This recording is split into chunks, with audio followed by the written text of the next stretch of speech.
Welcome in, everybody. Hello, hello. I'm going to start by saying I did predict on live YouTube television on the Scars and Spikes podcast earlier tonight we would win 3-0. We didn't win 3-0. But at one point we were winning 3-0 and everyone looked at me and said, "How does he know? What's the special sauce?" Hello, hello. Oh, I'm hearing myself talking. Let me mute that real quick. So anyway, yeah, that was different. That was interesting. Finally got one right. Credit to the boy where it's due. And of course, as per usual, we have that is the transition screen that I didn't want to do, but I do want to do this. We transition to AJ. Here's AJ. AJ is now on. And say hello, AJ, say hello to the beautiful people after a wonderful win tonight in the Mercedes-Benz Stadium. Oh, yes. 4-1, baby. And, yes, what a way to open the Benz in 2024. And, yeah, I mean, you said it on the podcast as well on 5 Sharp Weekly. And, yeah, I mean, you know, I think I had a 3-2 scoreline, which is the same amount of goals. So, you know, we'll take it. Like, it's a lot of goals. We said it was going to be, and man, it happened. But you know, we'll take that W every single time, the 3 points, and run away. Because yeah, you know, the first half still was not perfect. It was. It doesn't have to be, but I think you can tell with Gonzalo Pineda's kind of reaction after full time that. You know, the conceded goal probably was something he wasn't happy with either. And that's good. This is, yeah, they're not satisfied with the result, even though the result flatters us probably a little bit. Although we could have gotten more. It's a weird dichotomy tonight. But it is a good night. And by God, if you're hanging out at 11:45 on a Saturday, much love to you guys. We appreciate you so much because it was a difficult one to just get home. There were so many people. It was like 67,717 or something like that. Yeah. A lot of people. I caught probably multiple strains of COVID on the train. So, you know, pour one out for me tonight. Right, exactly. You got scrunched between a couple of grandmas. And they're feisty, man. And then you disappeared. The Atlanta grandmas, you gotta look out. They'll get were yelling. They'll get you. Exactly. They were not appreciating being scrunched in like you know, pretty much like you were in Japan. Yeah. Where, if you don't know, on the trains in Japan, they pretty much have, I guess, the train workers that shove you in there. And they have like sticks that will like pack you in. Yeah. Yeah. It's like sardines. It's like we were sardines. Yeah. It was intense, but yeah. I mean, Giakoumakīs, that man, he is a bad man. He had a perfect hat trick tonight. Right foot, header, left foot. And I mean, to pick it out of the bunch, the hardest one, obviously, you know, is the third one. But take nothing away from the other ones. I mean, I think, yeah, the penalty, not really a lot of pressure on it, obviously. It's just, you know, I think that opens his account and gets him going. And that's exactly what he needed. Rolling on, I mean, yeah. Yeah. Like, that's not only is he, I think, going to go on a run here and score a bunch of goals, but the whole post-match conference when he basically mentioned, like, yeah, we don't need to talk about the golden boot. People know who I am. Like, that's that is cold. That is as cold as his thumbnail. Yeah. Oh, that picture tonight with the hat trick in the background, Tristan overlapping him. I mean, that's going to be a legendary picture. Yeah, there's that. There's the photo where he's pointing to the 3. There's the the admin for all the social media. They did the L on the strange box that the Revs thought that is a new tradition for them, and was just begging to be made fun of. Yeah, it's the they do a thing now where they throw a picture, like a box with a picture of their rival team in their home stadium over their fortress thing, and be like, it's the Boston Tea Party over again. So. Right, and it's I mean, the L that's on it is just brilliant, and the social media, the photographers, I mean, they killed it tonight. So shouts out to them and to the team, because man, it was an entertaining match tonight, albeit not perfect, but it's a great step in the right direction. And I know there's a subset of fans that all the people that said hi tonight. Yeah, thank you so much. That was great. Yeah, like much love to you guys. That makes us feel so good, and makes us want to do this on a Saturday night when we've been up since 6 or 7 a.m. So just amazing. I'm on fumes. Michael's on fumes. I mean, even more so because he's a dad. Like, that's just really hard. It's been a tough one today. Yeah, exactly. Mixed fatigue with a little bit of libations throughout the day. It's a tough day, but a good day. And Thiago Almada, I think showing some humility by letting Giakoumakís take a penalty as well.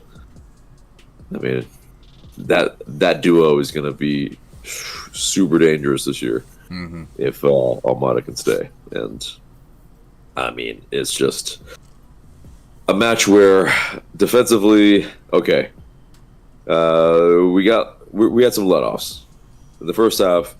Could have been a different story if the Revs had scored a couple of their first chances. Would have been 1-0, and then we would have been having to chase this. And I think we've seen kind of how that goes. The first goal is super important, and luckily we were able to win a couple penalties. Penalty FC, if you will. We definitely, our first 2 goals, did we luck into it? What do you think? No, I mean, like in some cases, but in this case specifically, the 2 for us tonight, we didn't luck into them. We worked for them. We put pressure on the other team.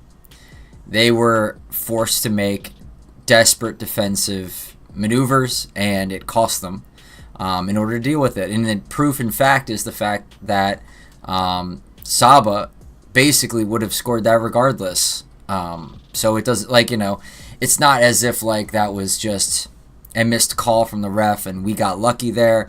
No, Saba was going to score anyway. Well, okay, never mind. We got the penalty. Well, we scored that as well. So it's fine. Yeah. The second penalty, I mean, roughly the same thing. We weren't scoring literally after the play was called, but the chances are there, and we're creating things in the box and making dangerous plays. It forces New England, a defensive team, to react in such a way that is desperate, not in a way that they typically want to defend. Forces them to make bad plays, bad decisions, gutsy decisions, and then all of a sudden you're staring down Giakoumakīs scoring his second. Mm-hmm. Yeah, I mean, so that first goal where, I mean, it could have been Saba, and yeah, maybe could have been really interesting how it maybe could have changed the complexion of the match. From instead of playing advantage, which probably should have happened, and just allowing the Saba goal because yes, there was a foul in the box, but okay. It's really like the NFL, you can decline the penalty and be like, let's just exactly. Why would we take the or decline the foul? Right, it's like the 50-50 chance versus the, okay, let's just we put the ball in the back of the net. I mean, there's a foul there. We're still able to continue the play, and we scored. Just do it. Just let it happen. But yeah, I mean, unless there's some other explanation that we haven't seen and have not realized, but from inside the stadium, that's what we got, and it's an odd one. The replacement refs, I mean, while not atrocious, it's weird. Yeah, and it's been weird, and yeah. Luckily, they didn't affect the game really. So that right. That's all I really care about when it comes to the replacement refs. Right. I mean, if you're a Revs fan, which there aren't many, it would be probably they would feel aggrieved at some point, probably that the first 2 goals are penalties. I mean, well, don't do that. Don't play like that in the box against us. Then it's that simple. Like, right. Yeah, it's very simple. I agree. It's that. Yeah, I mean. If you foul somebody in the box, I mean, it's the rules of the game. We're not making it up. Like, yeah, because it's this. It's not like they weren't penalties, but it is like I would be upset too if Atlanta United conceded 2 penalties, and I'd be like, looking at the refs, but also looking at our own players and like, come on, but. Yeah, it's how the cookie crumbled tonight, and hey, I think we'll take that. What's big for us is that we didn't just rest on our laurels with 2 penalties. We were able to score in the run of play twice, which is huge for us. Because like in previous games, there have been times where we've not been able to do that very easily. And that always, for me, that kind of rings a bit of an alarm bell, because it's like that's the game. That's how you're supposed to really score. And if you're not doing that, that's really worrying. If you have to rely on things like only dead balls or only penalties, like that always nerves me. So I'm really glad to see that we were able to hurt this team on like quick transitions, break them, really spread them out, and then hurt them. It was really great to see. I mean, the first half didn't see that much of it, because I think the Revs were still trying to play their game, and then once we scored, they had to transition into a kind of a form that we were able to break down much easier and allowed them a lot more space, and we were able to hurt them more. So we got to really, fill into the game, and then the other team just was like, well, we tried to do the whole, push everything through the kitchen sink, and it didn't work, and now they're just going to score 3-4 goals on us. Yeah, I think that's what it was too, is that I think the Revs, their press was largely ineffectual. We were able to play around them. I mean, I think it's, obvious with that 3rd goal that, oh man, like the play out fully from the back, pretty much from the penalty box, like inside the penalty box, and then just put a collection of really great passes together, and then with the assist for the bullet header. It's actually like kind of difficult to choose whether the 3rd goal or the 4th goal was the best, because yes, Giakoumakīs' half volley, incredible. But that build-up play, that combination play, that's what we're looking for. That's what we want. But yeah, I'm going to make you choose. It's the half volley for me, just because we've seen, build-up play is great, and that's fantastic because that's systematic. That's evidence that the team is clicking, which is great. And then, but him just putting it, into the net with his head, like we've seen that a lot of times. Whereas this half volley, like, I was like, there's no shot in hell this is going to work. And out of nowhere, that's like one of those Jose Martinez type goals where you're just like, doesn't have the angle. There's no way. He's covered. There's nothing. How does he? All of a sudden, he finds a way to score. He wills it in, and that was how he scored this goal. So like that, I knew when I saw that, I was like, this is one of those games where we're just gonna win, and there's just nothing the other team will be able to do. Like, it's like, luck was on our side that day or whatever. Lady Luck or Lady Victory, Nike was on our side today. So, or apparently, according to the press conferences, that Giakoumakīs was telling his teammates, "Just find me. I'm feeling it. I have a feeling tonight." Yeah, I mean, yeah, clearly, like you just had to give him the ball, and he looked hungry. I mean, he absolutely looked hungry from minute one for sure. I mean, to be fair, he never looks disinterested. Like he's a player that's always trying to make something happen, whether maybe it's forcing it or not sometimes. Because there are some moments where, he's trying to hold up the play or whatever, or even just trying to kind of stick to his defender and kind of make them feel him a little bit. Yeah, I mean, it's why he gets a lot of yellows, which is like really the only detraction that one could really have for Giakoumakīs, because the selection of goals that he has in his locker, it's he's the fastest, at least, or was it sixth fastest, I think, is what MLS Communications put out, for basically 20 goals in less than 2,000 minutes. Like, not bad. Yeah. And one of them is Jose Martinez, obviously. Of course. And, I mean, I think we've been blessed with some just very clinical strikers. Speaking of being blessed, the Greek god of war, Ares, apparently blessed Giakoumakīs tonight, because he was getting some downloads from on high, I guess. Oh. How do you mean? Well, that was with like what you were talking about. He said he just felt it tonight. Well, maybe it was the Greek god of war talking to him. Okay, I see. Yeah, I mean, he it wasn't lucky. It wasn't lucky tonight. These weren't like poachers' goals. These were strikers' goals.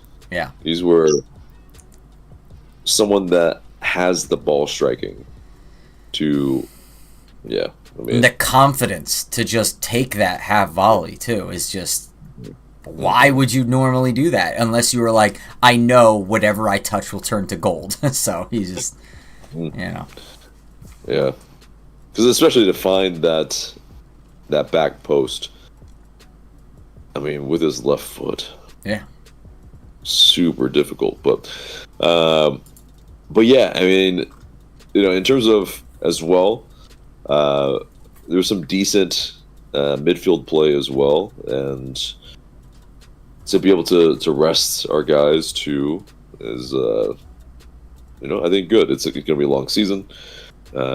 Get some more minutes with some of the other guys that we will need throughout the season. This is all good. This is just all positives, besides the clean sheet. And just, I mean, that elusive clean sheet is so frustrating. I mean, it's just like it's like every game Atlanta United gets one worldy shot at us, and then there's just no saving it, and it's just every game they get one.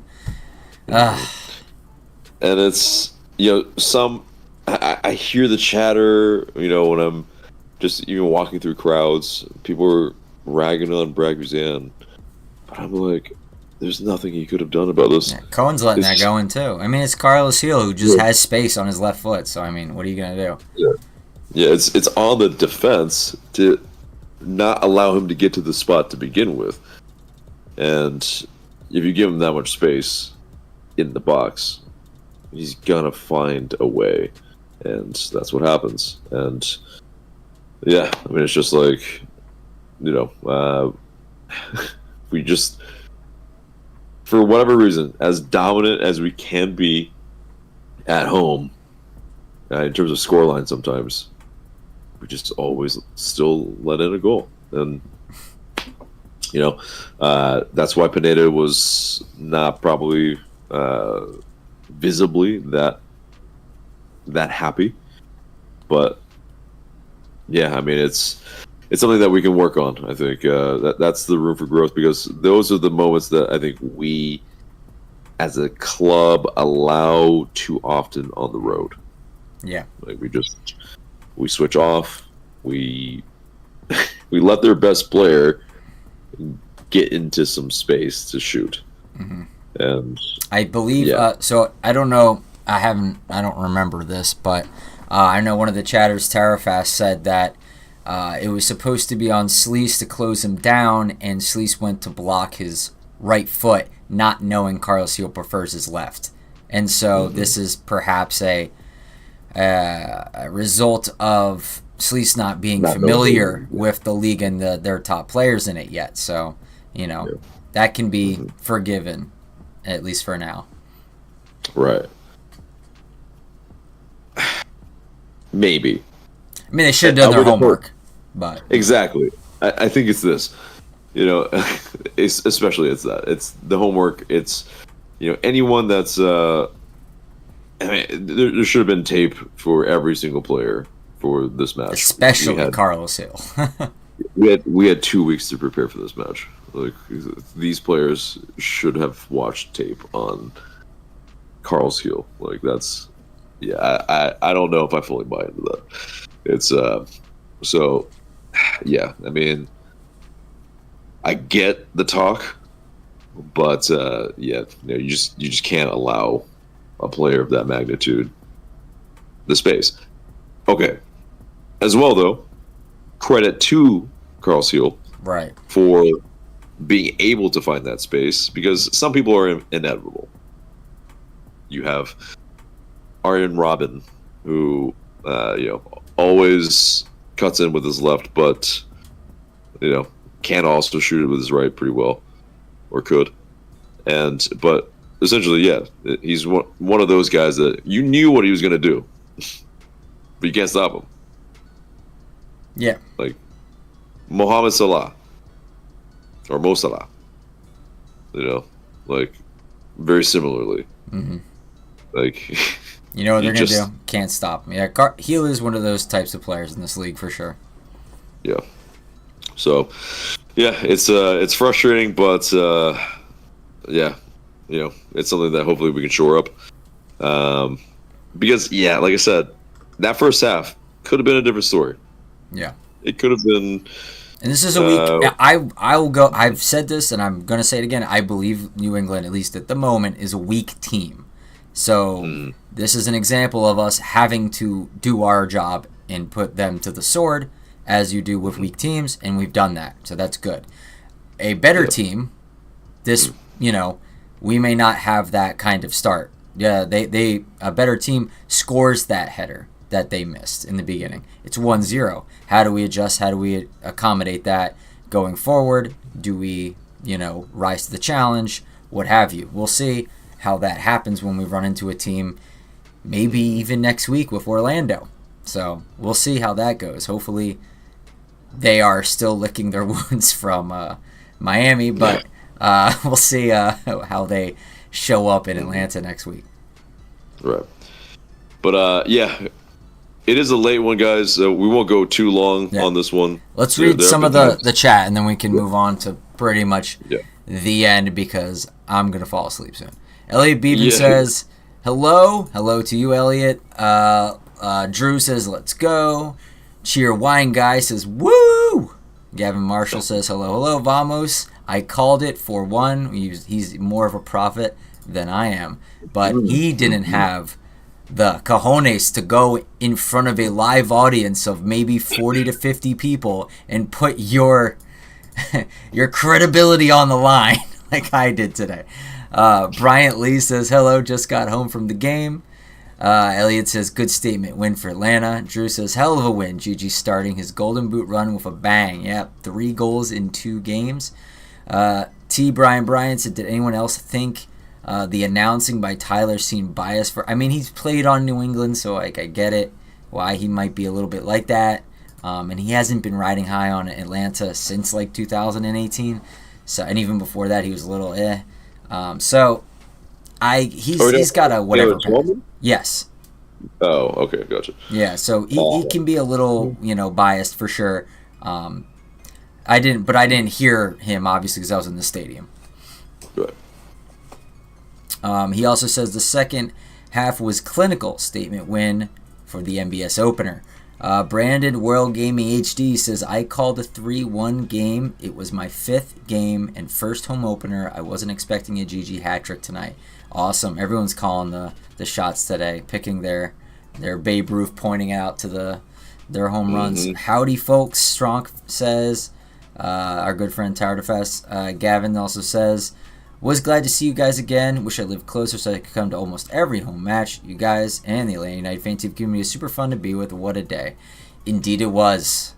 And much how. love to you. Yes. Jack, yes, yeah, love. right.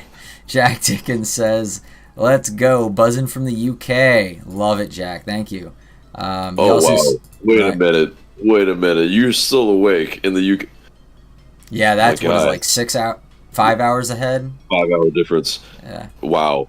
Much love to you. Go to bed. Yeah, please.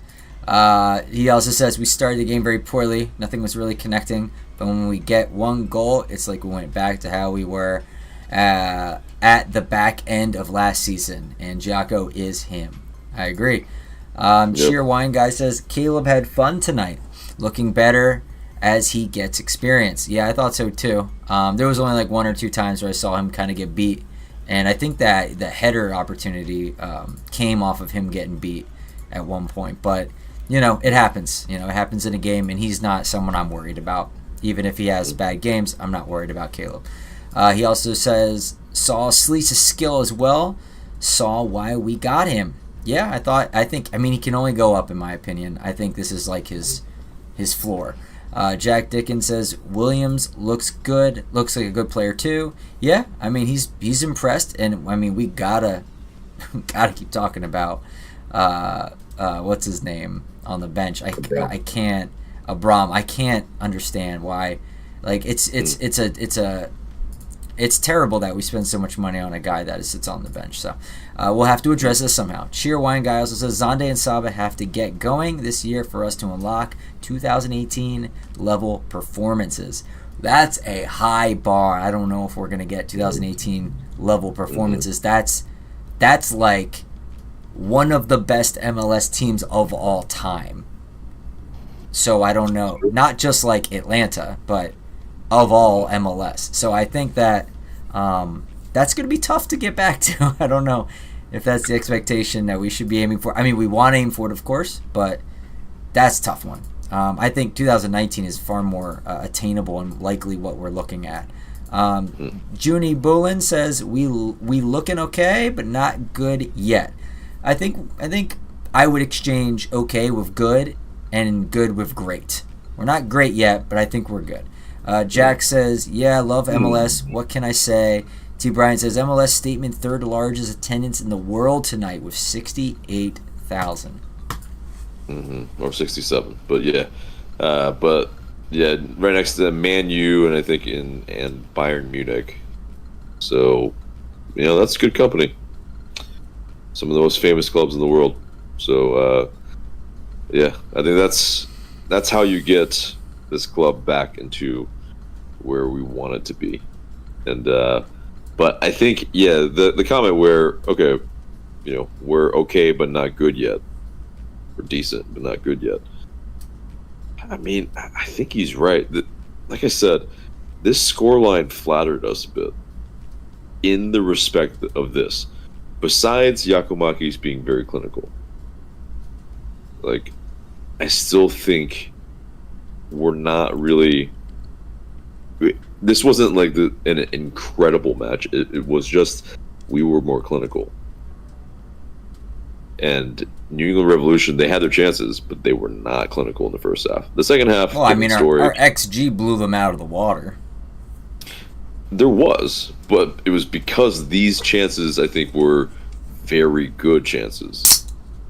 But large in part, I think the first half still, I think, we started off the out the blocks not fantastic. It was back and forth. As we always do. As we always do. A little slow start. Yeah, exactly. But the Revs, I think, had the better chances. Yeah. And at least in the first 20 some odd minutes. Yeah, I agree. I was gonna put it around that time limit too, and then I noticed the XG started getting similar a little after 20 minutes. Right. And I think it's a little bit of this. We noticed that. Okay, so earlier in the half, it was actually we were trying to play through them and all this, and we had like way more possession than they did. And then you look at the end of the match, and yeah, they pretty much edged us a little bit in possession. Yep. And that's not the reason, but there is, I think, some correlation. And it's because we were more direct in the second half. We played with more verticality. We try to hurt them more by playing into the space. And so when the players had the ball, they weren't necessarily always looking to pass. They were looking to drive into space. And like it was something that, yeah, like I think a lot of the fans that were watching it, they were like, oh yes, take the space, do it, please. Like they're giving it to you. Yeah. There was, because in midfield they weren't very compact.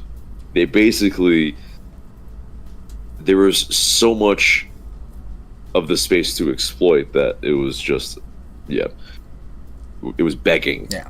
You do not do that against Land United, because they'll rip you to pieces. Exactly. When you have Almada, when you have Silva with a full head of steam, when you have Saba on the wings, when you have even Lennon, it's just we're going to find the guy in the wing. Yeah. We're going to we're going to be aiming for Giakoumakīs in the box. It's like, and so I think what's a good question is, when does the conversation become, is Giakoumakīs inevitable?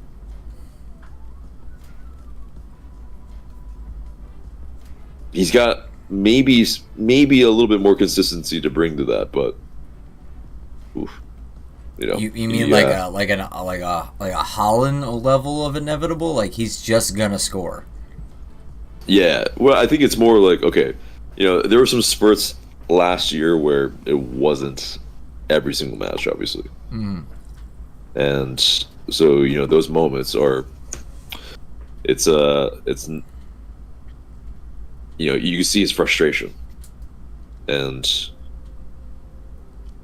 maybe there were some matches that we were able to spell him in that sense when he wasn't scoring, but it also correlated to probably some of our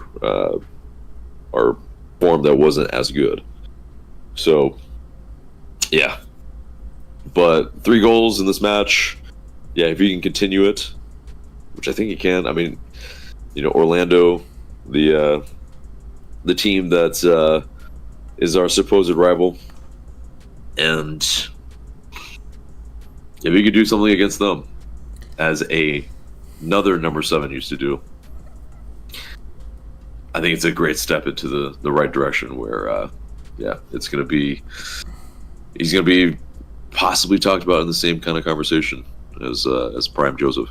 Yeah, so. This is going to be a real test. I mean, it's going to be a little rough because, like, similarly I talked about with Columbus, in that it's a little early to be playing these types of teams. These teams are good. They're very good. They're contenders for the Cup already. They're, Orlando's in talks with the Shield, and Columbus is, there's talks about them repeating, considering they're basically the same team.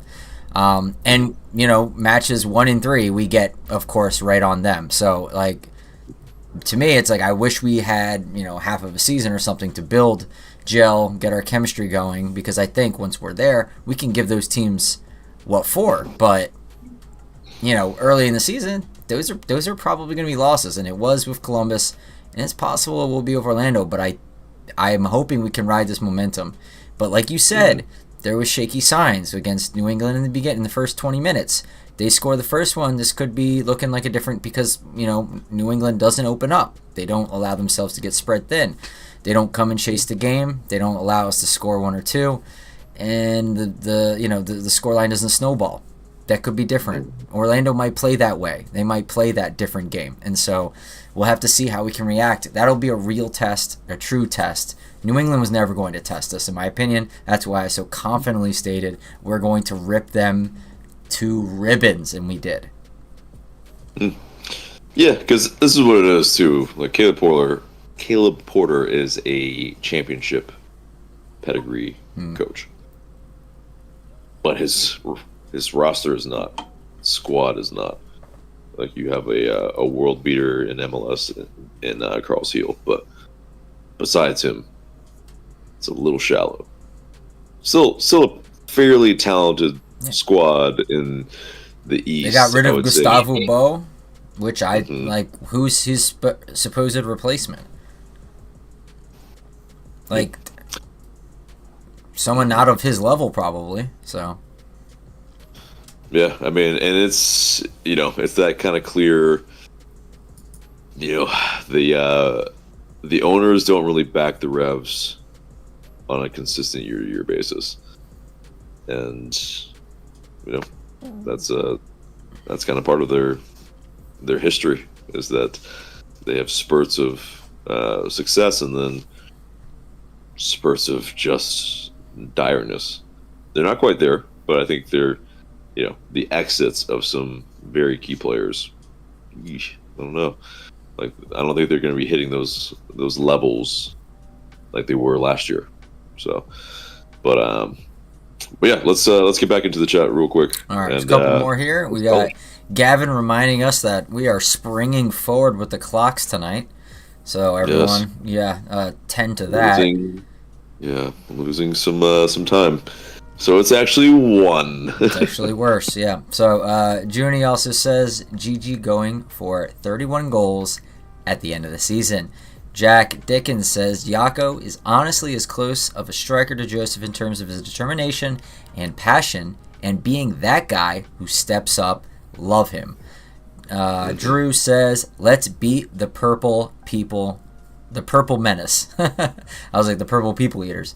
Joni also says Orlando going down against ATL. Vamos, another 4-0. That would be a statement win. I'm not sure. Yeah. This one is like, we should have beat them, and we did, and I'm happy about that. If we beat Orlando convincingly, that's going to put the whole league on notice, because that's their, MLS's darlings right now for the Shield. And if we're able to put them in their place, everyone's going to be like, what is going on here? So that could be a huge upset type factor. Gavin says Veroni definitely couldn't replace Bo. Oh yeah, Gustavo Bo. Bobby Wood would be better than Veroni, but still not like Bo. And then Bobby Wood was out tonight. Yeah, that's true. They did have like a 3 to 4 man, questionable / out list for this game. And I remember Carlos Hill was questionable with an Achilles, but he's been questionable for like multiple games this season already, and he plays all of them. So yeah, he looked fine. Yeah. So yeah. He's probably okay. But yeah, no, I mean, yeah, great points. I mean, it's just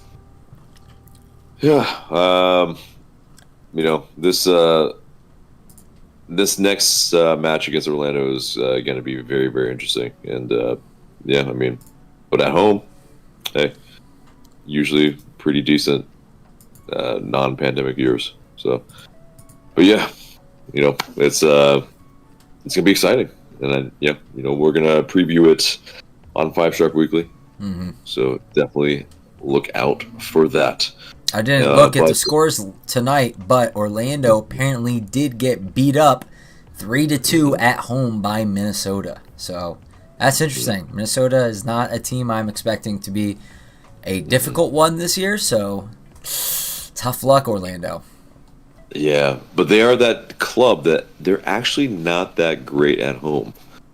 So, yeah, I mean, Orlando City. That's true. Last year they were pretty good away. Yeah. So, we've talked about how, okay, what's the recipe to winning away? Somehow Orlando has a little bit of the sauce. Oscar Pareja is that smart, huh? He figured it out. I suppose. I mean, his time with FC Dallas, maybe he's learned this league a little bit.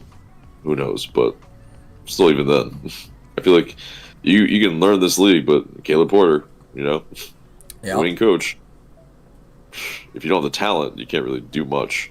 And at what cost of giving away points at home for wins away? Right. Are they that much more, valuable to you? I mean, maybe, but I mean, I would want to put on a show for your home fans. Yeah, exactly.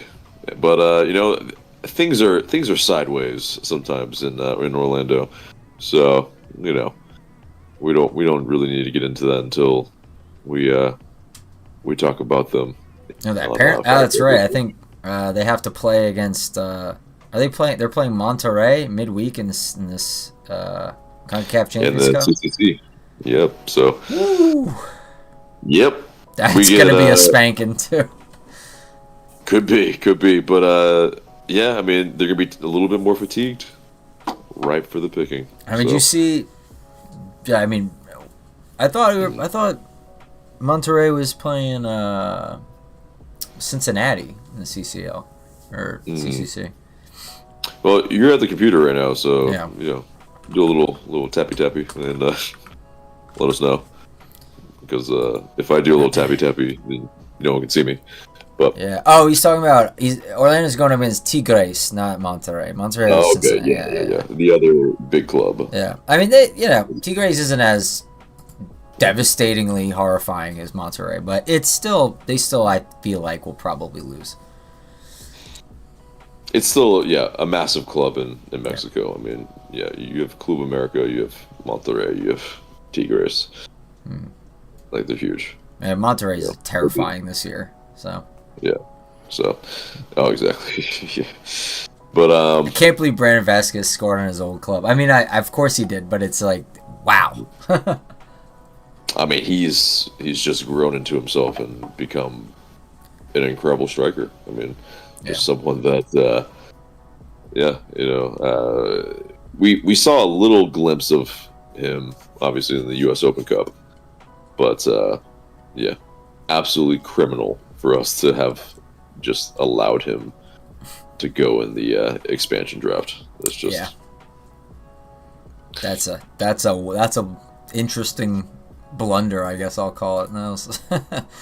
It's the one of many blunders, but but it's also we've got some good wins, I guess, in terms of roster additions as well, but have they balanced out? Who knows? But no problem, Jack Dickens. You're forgiven for not knowing the difference between Monterrey and Tigres when you're in the UK. So, absolutely no big deal. But anyway, anything else in the chat? I mean, I think we should. Let's see. Junie says, I think 27 goals scored for today, all MLS games so far, pending 2 games. And Drew saying, good night. Good people. Great to see some of you at the game. Great 3 points at home. Let's keep it rolling. And Gavin says, do y'all see the net detach? Haven't seen anything like that happen in a while. It shows how clinical we were. Yeah, that's pretty cool. It's like when Jordan breaks the backboard. Or Shaq. Yeah. Or so. Yeah. Because Jordan, I don't think he's really ever done that, but yeah, Shaq, I think it's scary. That is scary when he just, because he like hung on the rim a little bit and the whole thing just came down. Like, I can't imagine being there for that. Might have been horrifying. Just shocking, I'm sure. Yeah. But it's a little bit different. A little different. Just a little bit different. But yeah. Is that it? Yep, that's it. Okay. Well, yeah, everyone. 5 Share Fam. We love you so much. It was a great home opener. And guys, like, please don't hesitate to come say hi if you see us anywhere on the streets, you know. And yeah, it really means so much to us. It made my day. I'm sure it made Michael's day. Absolutely. And you know, it's incredible. It's an incredible feeling. So yeah, guys, really appreciate you all. Remember to do the things, the YouTube things, like, share, comment, subscribe, and please. Join us on the Patreon as well. And yeah, you know, we have some real fun things planned.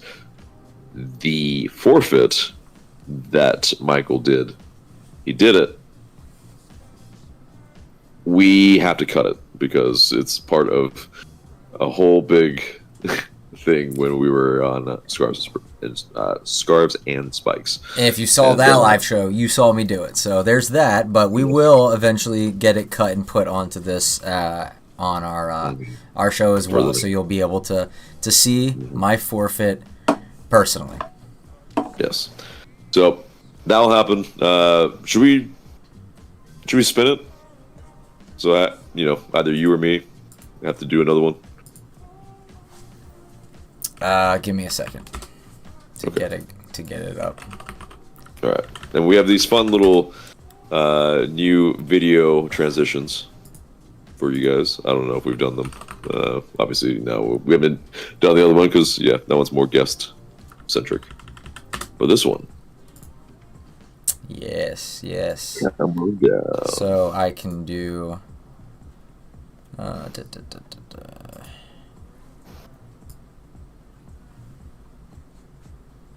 that here. And then I want to do the transition.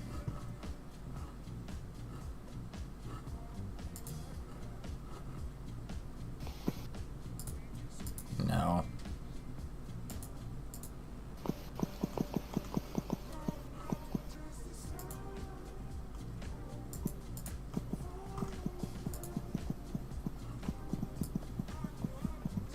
Alright. I didn't do the transition, but I can do this. So we'll do the... Let's see which one it will be today. It is AJ this time. Oh boy. And what shall it be? So we got the Soccer Skill Challenge, yelling I love Breck Shane Public, which is the one I just did. Spicy Challenge, dressing up for stream, and listening to a song you don't like. Let's see what we got.